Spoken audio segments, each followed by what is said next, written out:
voyage en avion vers l'Algérie, prenez des valises en acier, un Algérien de France s'insurge. Les aéroports peuvent être des endroits stressants pour les voyageurs, surtout lorsqu'ils attendent leurs bagages. L'angoisse de ne pas recevoir les valises enregistrées est un sentiment commun pour la plupart des gens. Cependant, il est encore plus décevant de constater que les valises ont été endommagées ou même ouvertes lors de leur réception. C'est le cas d'un Algérien de France qui a vu l'une de ses valises cassée.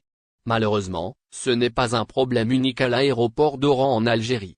Ce phénomène de vol et de détérioration des bagages est fréquent dans le monde entier, et les aéroports algériens ne font pas exception. Récemment, un Algérien de France a publié une vidéo sur Facebook pour se plaindre de la détérioration de l'une de ses valises et du vol de certains de ses effets personnels lors de son vol Paris-Oran. Il dénonce la situation en déclarant « Si vous venez de Paris, pensez à ramener une valise en acier. Voilà ma valise qui a été endommagée et ouverte, et ils m'ont volé une tablette et des vêtements. » Cet incident s'est produit dans le nouveau terminal international de l'aéroport d'Oran Ahmed Ben Bella, mais il n'est pas unique. Les plaintes sur des vols et des tentatives d'ouverture de valises sont fréquentes sur les réseaux sociaux, et les objets volés vont de l'électronique aux vêtements en passant par les parfums.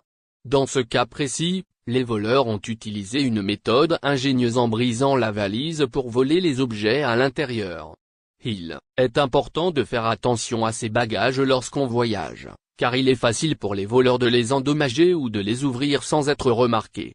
Parfois, les dégâts peuvent être considérés comme le résultat d'une mauvaise manipulation pendant le chargement ou le déchargement, et les voyageurs ne réalisent le vol que lorsqu'il arrive à faire Amira Bouraoui des agendas étrangers pour porter atteinte à la stabilité de l'Algérie.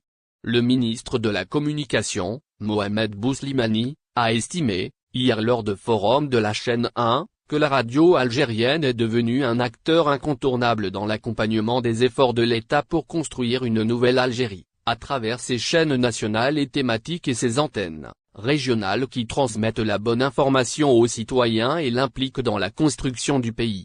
La radio algérienne a eu un rôle majeur, que ce soit lors de la guerre de libération ou après l'indépendance, ainsi que ces dernières années en accompagnant le processus de construction d'une Algérie nouvelle, a ajouté l'intervenant. Le ministre de la Communication a, également, estimé que les médias nationaux, surtout les médias lourds, ont toujours été des médias de défi, et que la radio algérienne prouve, chaque jour, qu'elle est aux côtés de toutes les forces vives du pays et constitue un rempart solide dans la défense des intérêts du pays. Bouslimani a appelé les médias algériens à avoir une attitude proactive pour défendre les intérêts algériens, appelant à mettre en valeur la véritable image du pays dans tous les domaines.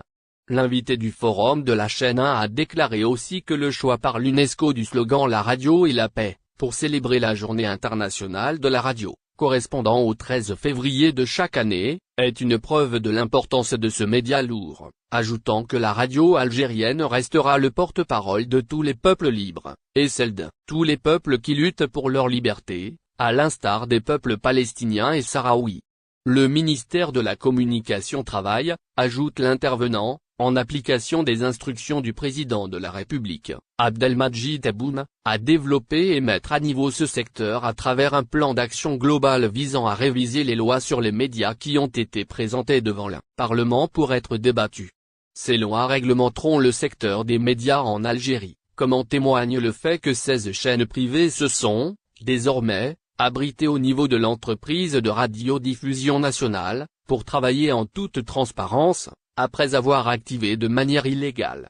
Par ailleurs, le ministre de la Communication est revenu sur l'exfiltration de la nommée Amira Bouraoui par les Français, soulignant que cet incident a fait tomber les masques et qu'il est devenu clair pour l'opinion publique algérienne qu'il y a des gens qui appliquent des agendas étrangers pour porter atteinte à la stabilité de l'Algérie.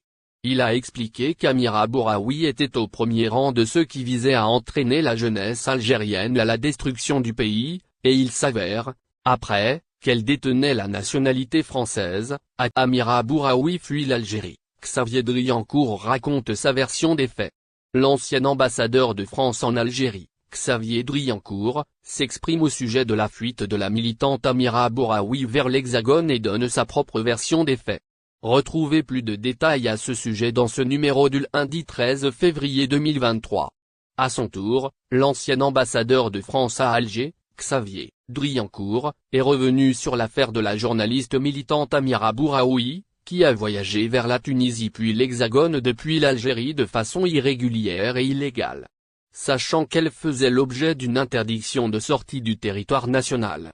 D'ailleurs, suite à cet incident diplomatique, le président Tebboune a fait rappeler son ambassadeur à Paris pour consultation. Alger a également dénoncé une violation de sa souveraineté. Cela, en affirmant que certaines personnes avaient participé à une opération clandestine et illégale d'exfiltration d'une ressortissante algérienne. À ce sujet, Xavier Driancourt a souligné que les autorités françaises ont seulement procédé à la protection diplomatique d'une personne de nationalité française. C'est dans une déclaration à la chaîne française TV5 Monde que le diplomate a ajouté que si cela n'a pas été fait, certaines personnes auraient réprimandé son pays. Affaire Amira Bouraoui, Xavier Driancourt blâme l'Algérie dans ce même contexte, l'ancien ambassadeur a blâmé la partie algérienne d'avoir monté de toutes pièces cette histoire. Celle de l'implication des services de renseignement français dans cette exfiltration illégale. D'autant plus qu'il a ajouté que ces mêmes services n'ont reçu aucune instruction. Et ce, pour faire passer Amira Bouraoui de façon clandestine du territoire tunisien. En outre, Driancourt s'est exprimé sur les relations algéro-françaises et l'impact que cette affaire peut avoir. Il a expliqué qu'elles peuvent s'affaiblir de temps à autre. Cela dit, il estime que les relations commerciales ne peuvent pas être impactées. C'est du moins ce qui a été rapporté par le quotidien arabophone Voyage. La compagnie française Corsica Lina choque les Algériens de France.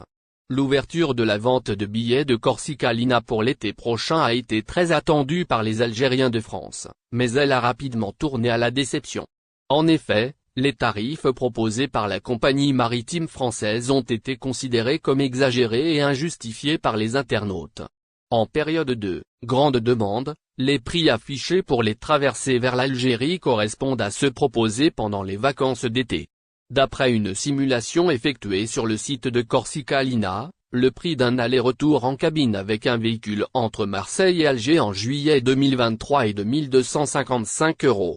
Ce tarif a été considéré choquant par de nombreux Algériens de France. N'oubliez pas abonnez-vous à notre chaîne Olive News et activez les notifications pour recevoir nos publications en temps réel.